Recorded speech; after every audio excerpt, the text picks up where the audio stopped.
Thank you. Thank you. Thank you. Good evening. I stand before you as the president of National Action Network. We do not endorse candidates, but we report where candidates stand on criminal justice, economic empowerment, health equity, and other issues. On one side of this race is Donald Trump, a fellow New Yorker I've known for 40 years. Only once in that time did he take a position on racial issues. He spent a small fortune on full-page ads calling for the execution of 5 innocent young teenagers. Well, I'm gonna bring them out in a minute, and you'll hear from them tonight. Because they were not executed, they're here to continue to fight.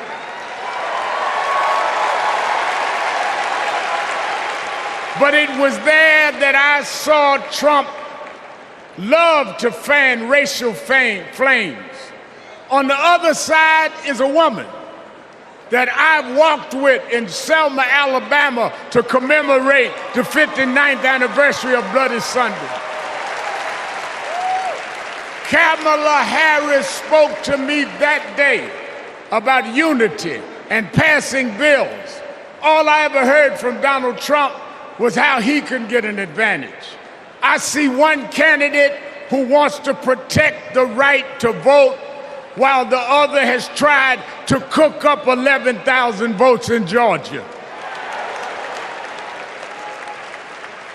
I see a candidate who, with Joe Biden, brought leaders to the White House to confront violent hatred, running against a man who said neo-Nazis in Charlottesville were fine people. I see a candidate who has sought to reform and uphold the law, and a man who wrongly assumes his mugshot appeals to black Americans. I worked with Kamala Harris.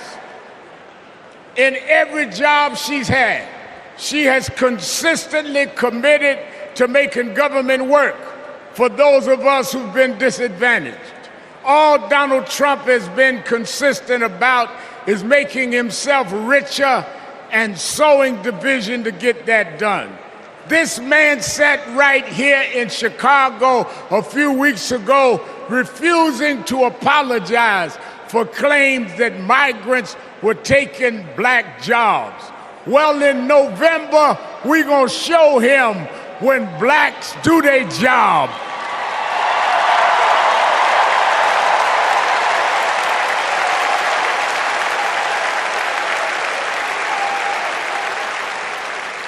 And we are going to join with whites and browns and Asians, and we're going to do a job on those that have done a job on us.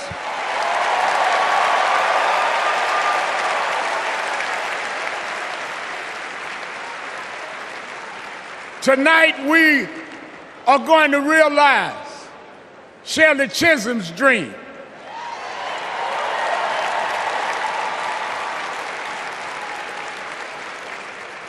"52 years ago, I was one of the youth directors in her campaign for president.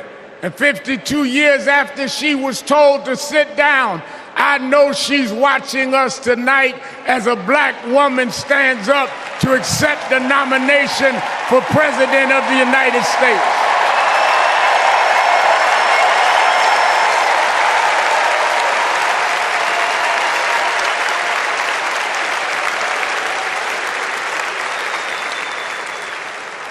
We have fought too hard for women to be told to get out of the kitchen.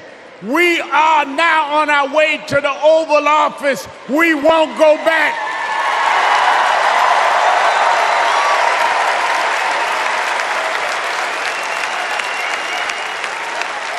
We fought hard. We fought hard for LGBTQ loved ones to get out the closet. We won't go back.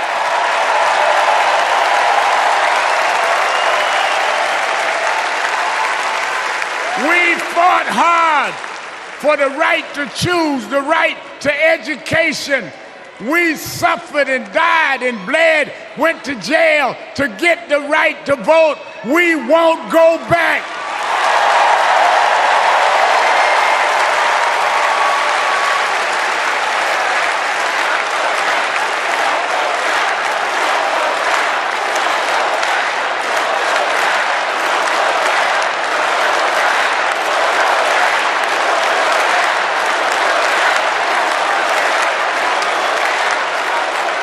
So we must be committed, no matter how the Supreme Court tries to roll back on civil rights, no matter what the amount of money they have.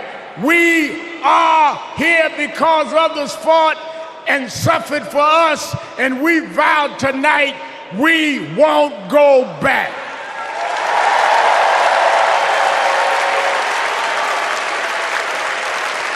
This November, we will go forward to fulfill the promise of a just and fair nation. And let me say, as we transition, I'm a preacher. And in Psalms it says, weeping may endure for a night, but joy comes in the morning. We've endured January 6th. We've endured conspiracy theories. We've endured lies and areas of darkness, but if we stay together, black, white, Latina, Asian, Indian American, if we stay together, joy, joy, joy, joy coming in the morning.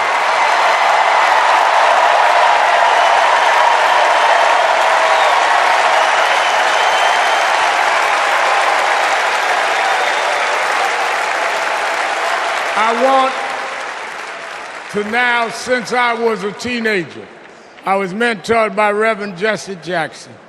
And Reverend Jackson taught us to fight for what's right. And now I want to bring out some young men that I fought for. I referred to them then. They were known as the Central Park Five. Now they are the Exonerated Five.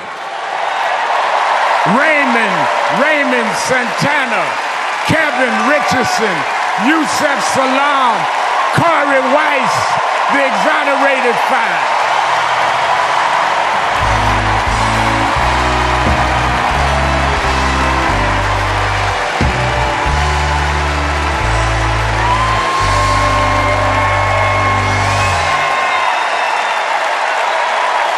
We won't go back.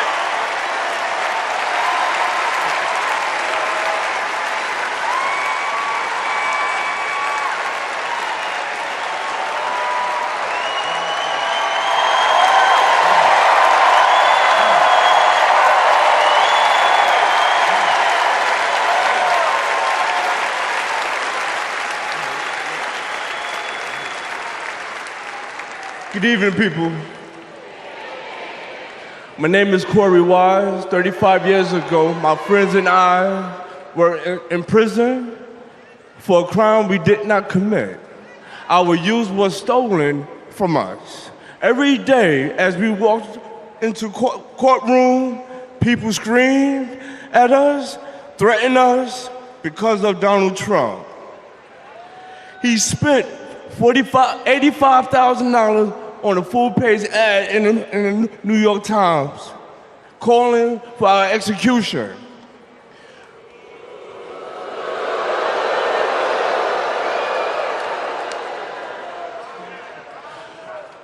We were innocent kids, but we served a total of 41 years in prison. Reverend Al Sharpton stood with us. Now, I'm proud to stand with him today.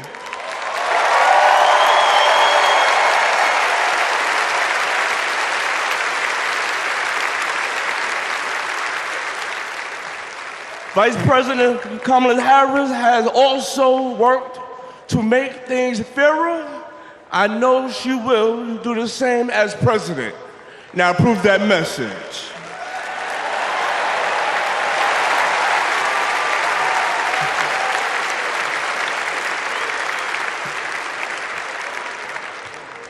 I love these guys. These are my brothers. These are my brothers. Yes, indeed. America. I am Yusuf Salaam.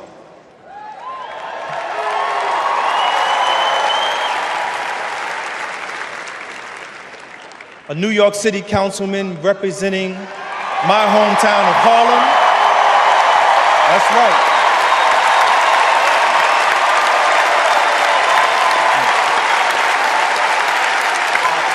Man.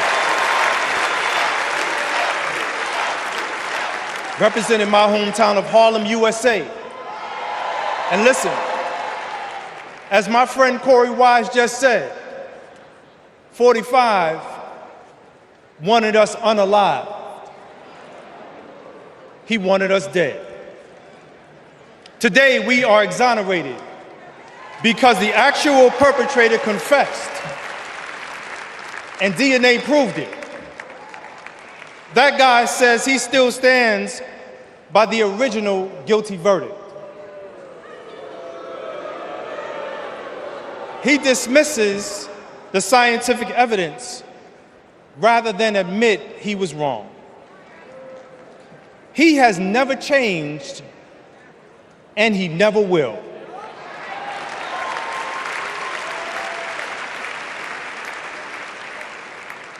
That man thinks that hate is the animating force in America. It is not.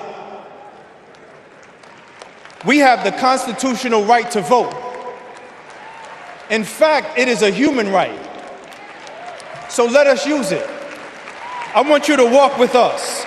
I want you to march with us. I want you to vote with us.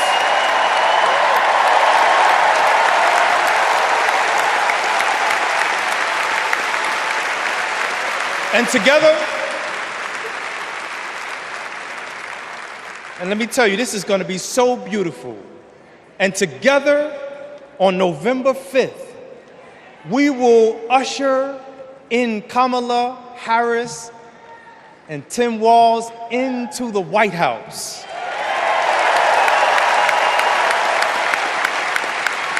So I want to do this. When I say one day, I want you to say, see us. One day, see us. One day, see us. When they see us, America will finally say goodbye to that hateful man.